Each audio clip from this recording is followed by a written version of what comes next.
Everyone, और आज का हमारा टॉपिक है earthquake.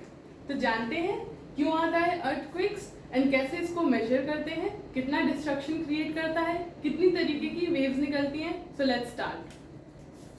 So we are going to talk about earthquake. As we all know, if we talk in simple language, earthquake is shaking of the ground or shaking of the earth's surface. There are two types of waves that are raised by an earthquake. These are P waves and S waves. These two are known as body waves. Now, why are they known as body waves? Because they are generated inside the earth's surface. Like, they are not on the earth's surface, but they are inside the body of the earth. So the place where this is generated, or from where these two waves have arose, this is known as focus. Okay, so this point inside the body of the earth is the focus.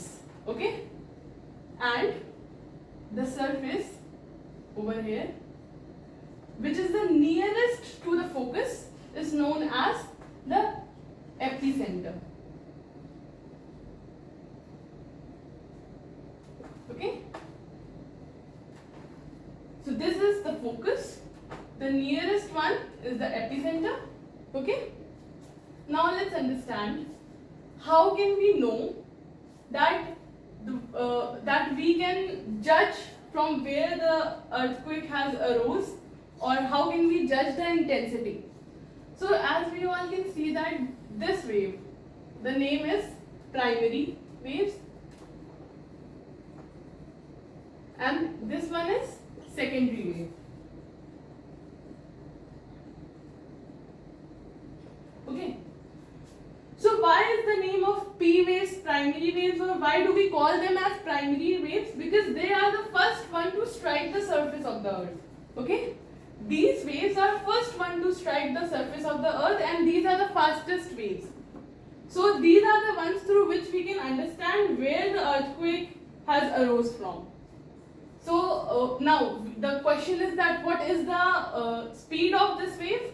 The speed of P wave is in a range of 1.5 kilometers per second to 13 kilometers per second.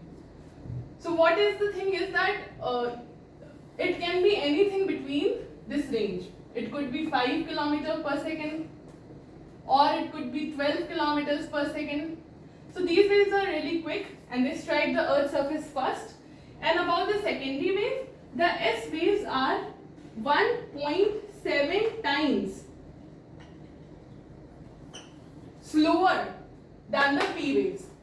So S waves are the waves that will follow the P waves, and they are 1.7 times slower than the P waves.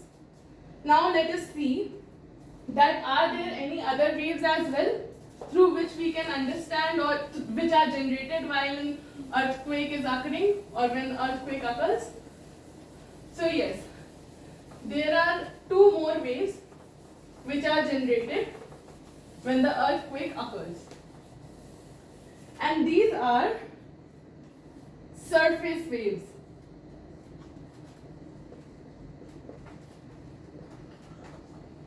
Okay, so next two waves occur on the surface. First one is Rayleigh wave,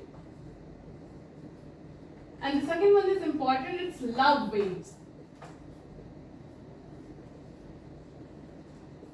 Where the love waves are the most destructible ones.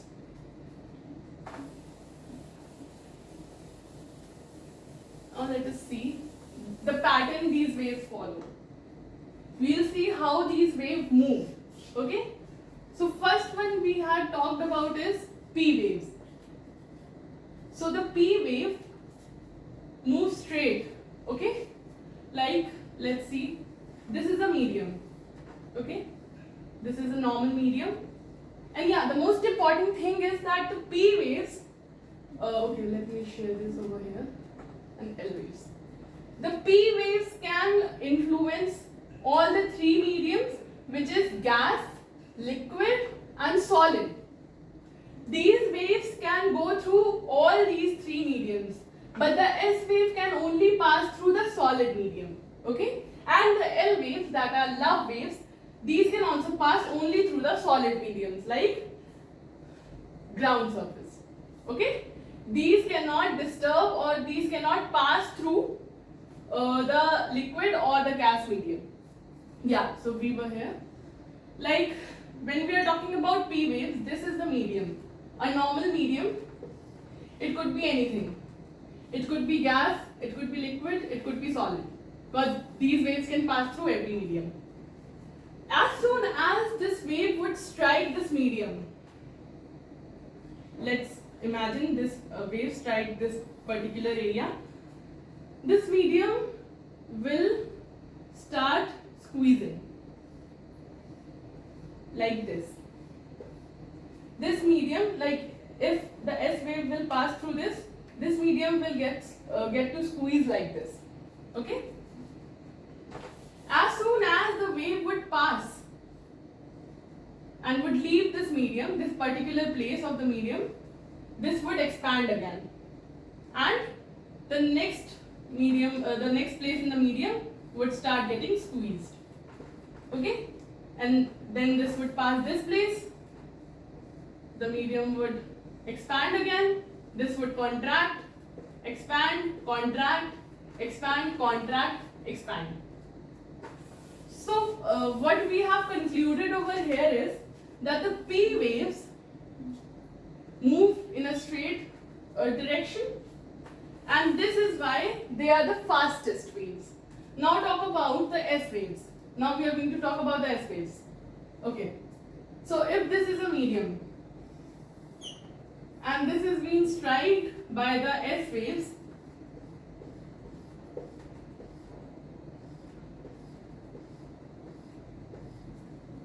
it is all straight because I cannot draw a straight line without the help of ruler or anything. Yeah. So as soon as the waves would strike this particular area of the medium, this would become like this. This would get converted into this. Okay? So what has happened is, in this form, S waves travel. And this is why they are a bit slower than the P waves, because they have to cover more area with respect to the P waves. They can travel quicker, because they are traveling straight. But because they are having so much of curves, they are getting a bit up and down. That's the reason why S waves are smaller or slower, 1.7 times slower than the P waves. Now let us talk about the love waves. Love was the scientist who discovered these waves, and that's why these waves got the name after his name, which is love waves. Now we are going to talk about the love waves. So love wave move like this. Okay? In this motion, they are moving up it like this.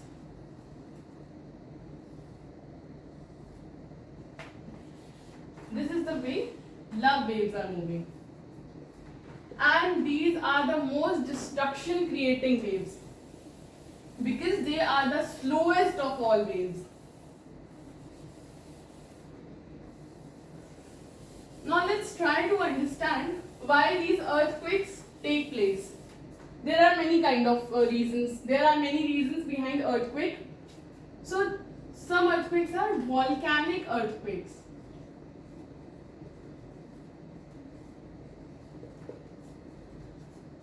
By the name we can understand why it's volcanic, because when a volcano erupts,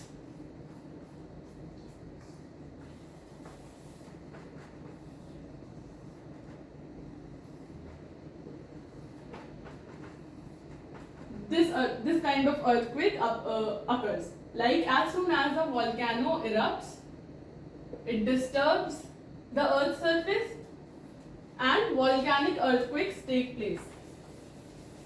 Now another kind of earthquake is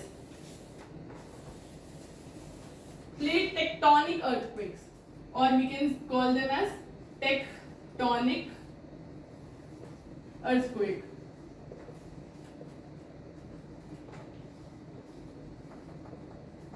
As we all know that there are many layers inside earth, okay, and in the medium it's the lava over here which is present there. So there are many layers.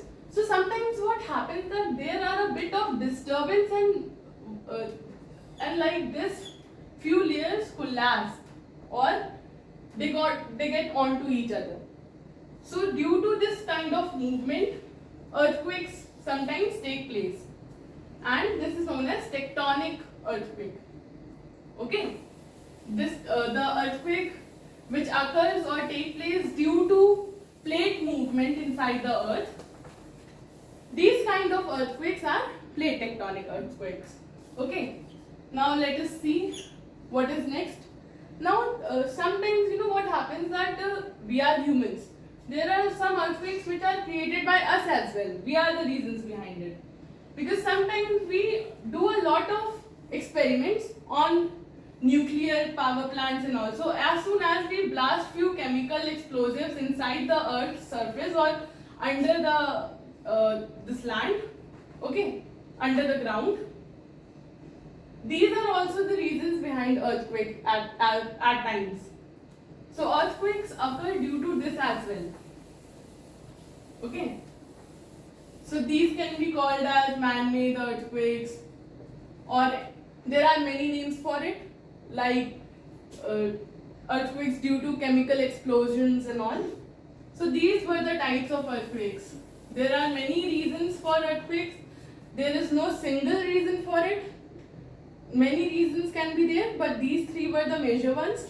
Now we are going to talk about how do we measure the earthquake.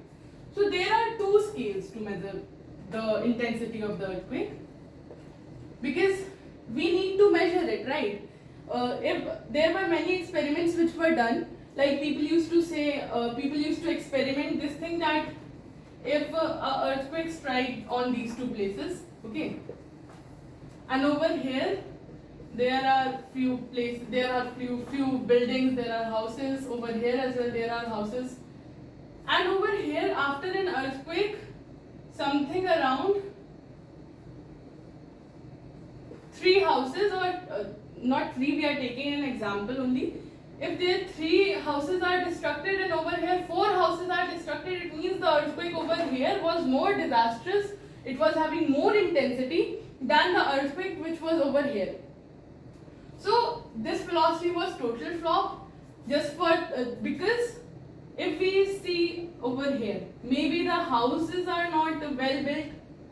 There can be many other reasons why there 3 houses why only 3 houses fell down and over there 4 houses fell down.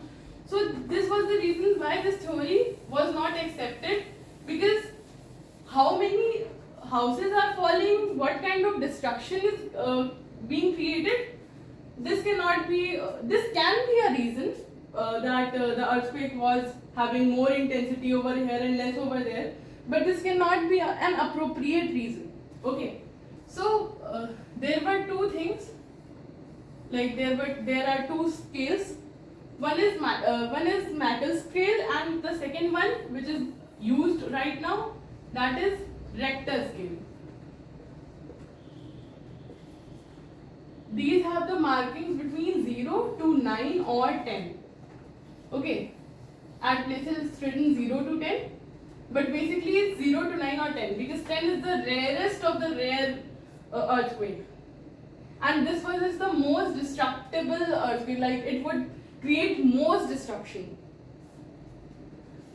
At times in examinations like UPSC and all, this question is asked that with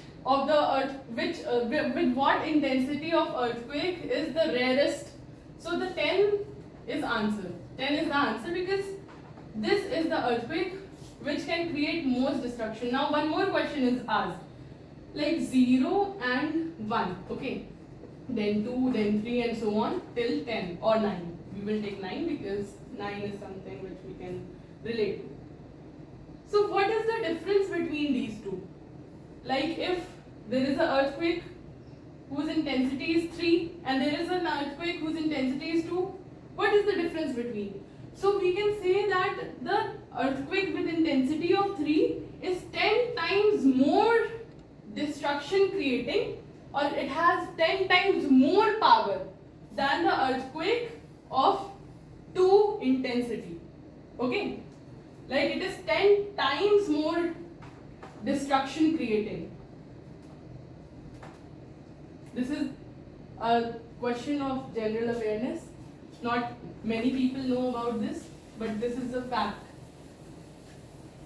Okay, another thing is that if an earthquake, the intensity of earthquake is under 7, like earthquake is having the intensity of 7 or 6 or 5 or 4, 3, 2, 1. These earthquakes won't create much destruction. Yeah, it would come, it would shake a few buildings and it would go. It won't let that building break, or it won't create such a great impact. But if this intensity is crossed, or if it is increased after 7.0, if it's of 7.1 to 9 is the most destruction creating one. Of course 10 is the one, but 9 is the earthquake which we have faced. 10th one we haven't yet. So this would be the dangerous zone. After 7.0, the intensities come under danger zone because it can create a lot of destruction. Okay friends, so these were the things which we had to keep in mind about earthquakes. We can also discuss about many things, how we can safeguard ourselves from the earthquake. We can run in the open area. We should not use lift if earthquake has hit. Okay, so we should not use any kind of lifts. We can hide ourselves under any table which is nearby, which is strong enough. If we think that yeah, this table is strong enough, then we should hide inside the table or anything like that in which we can go. So these are the things. We should always run to the open areas, like we should go to park area where there are no big buildings around, because buildings can fall with the intensity because of the impact of earthquake. So these were few things we should keep in mind about earthquake. I won't say that this was all about earthquake, but yeah, these were the major things one should know about earthquake. So thank you very much, and to know more, not to have more knowledge, just subscribe and we will make sure that you will get all the knowledge. Thank you.